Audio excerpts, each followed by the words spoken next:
Aku bukan orang yang percaya pada Yesus Kristus. Aku seorang muslim yang taat. Di saat itu, saya didatangi Yesus.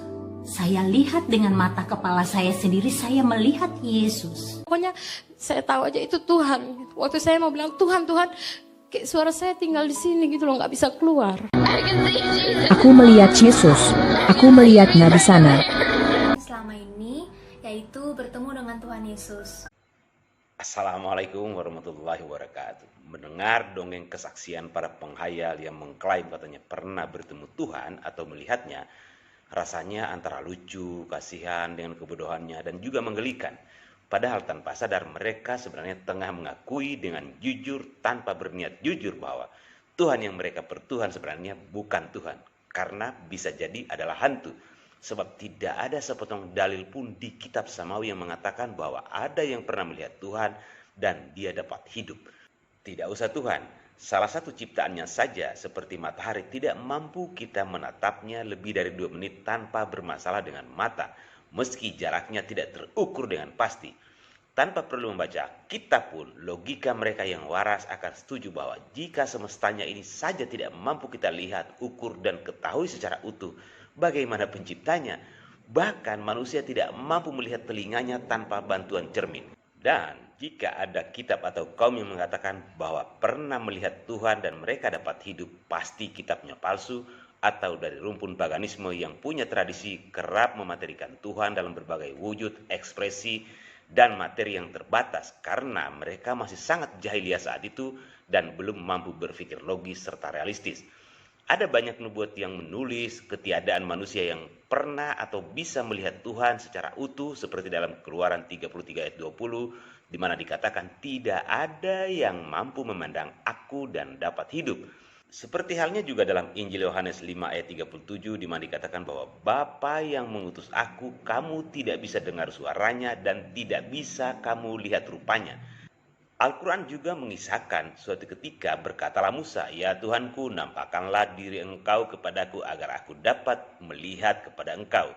Lalu Tuhan berfirman, kamu sekali-kali tidak sanggup melihatku, tapi lihatlah ke bukit itu.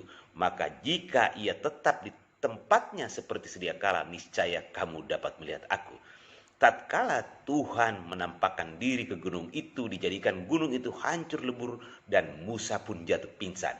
Dan setelahnya Musa pun sadar lalu kembali berkata, Maha suci engkau Allah, aku bertobat kepada engkau dan aku orang pertama-tama yang beriman. Dari penjelasan kitab-kitab samawi ini menunjukkan bahwa Tuhan memang selalu menggunakan media terbatas ketika hendak berinteraksi kepada para utusannya seperti melalui cahaya, materi tertentu atau wujud yang mampu dilihat oleh manusia selaku makhluk yang terbatas, atau juga menggunakan malaikat yang juga dalam materi terbatas untuk diwujudkannya. Dengan begitu manusia meyakini akan eksistensinya. Meski begitu para utusannya masih ketakutan, pingsan dan hampir mati. Jangankan melihat Tuhan secara utuh, bahkan ketika Yesus didatangi malaikat di bukit Getsemani, dia menggigil rasanya seperti mau mati saja karena ketakutan dan semakin bersungguh-sungguh berdoa. Peluhnya seperti titik-titik darah yang bertetesan ke tanah. Lukas 22 ayat 44. Seperti halnya ketika Rasulullah SAW pertama kali didatangi oleh Jibril ketika itu.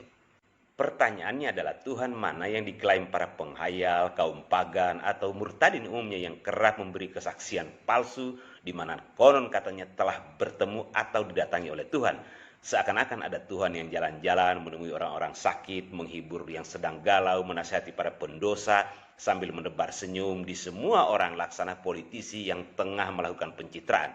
Dan ini bisa dipastikan bukan Tuhan.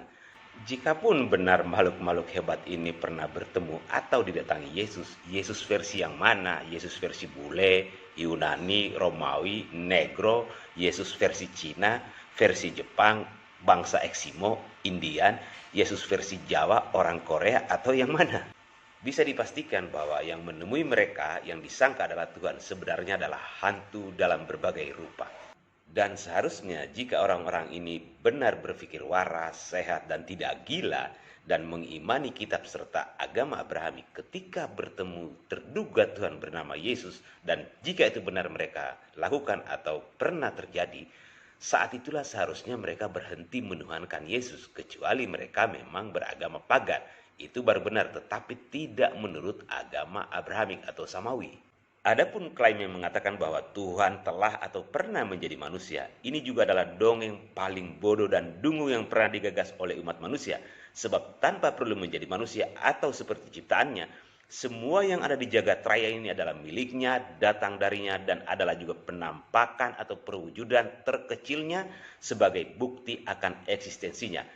Misalnya, ketika Tuhan hendak berinteraksi kepada Abraham, Tuhan hanya perlu mengutus malaikatnya yang membinjam wujud manusia, seperti juga Musa di mana Tuhan menggunakan media seperti pohon dan cahayanya dalam skala terkecil, dan ketika hendak menemui Bunda Maria, Tuhan hanya mengutus malaikat Jibril dan sebagainya. Malaikat saja manusia tidak sanggup melihatnya tanpa ketakutan, apalagi pemilik seluruh semesta ini. Logikanya seperti itu. Intinya adalah semua kesaksian orang-orang pengaku pernah bertemu atau didatangi Tuhan Yesus sebenarnya adalah kesaksian yang jujur, benar, dan alkitabiah yang tidak mereka sadari bahwa sebenarnya mereka tengah membantah atas ketuhanan Yesus jika merujuk dari agama atau kitab samawi. Salam bagi yang berpikir. Wabillahi taufiq wal hidayah. Wassalamualaikum warahmatullahi wabarakatuh.